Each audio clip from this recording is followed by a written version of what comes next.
APCC chief YS షర్మిలపై దర్శకుడు రామ్ గోపాల్ వర్మ సంచలన వ్యాఖ్యలు చేశారు.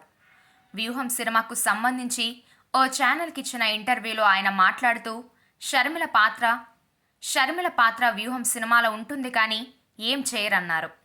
రియల్ లైఫ్లో కూడా సీఎం జగన్కు షర్మిల ఏం చేయలేదా అని యాంకర్ అడిగిన ప్రశ్నకు ఆర్జీవి బదులిస్తూ, జగన్ జైలులో ఉన్నప్పుడు, ఆయనకు బయటకు రావడానికి యాక్సెస్ లేనప్పుడు షర్మిల ఎంట్రీ ఇచ్చారన్నారు. ప్రజలు షర్మిలలో జగన్ను చూసుకోవడానికే మీటింగ్లకు వచ్చారన్నారు. అంతేకాని షర్మిల కోసం రాలేదన్నారు. దీనికి ప్రూఫ్గా షర్మిల పార్టీ పెట్టినప్పుడు భారీగా ప్రజలు రాలేదని, కానీ జగన్ కోసం షర్మిల ఎంట్రీ ఇచ్చినప్పుడు భారీగా క్రౌడ్ వచ్చిందన్నారు. స్వయంగా షర్మిలానే తాను జగన్ వదిలిన బాణమని చెప్పారని గుర్తు చేశారు.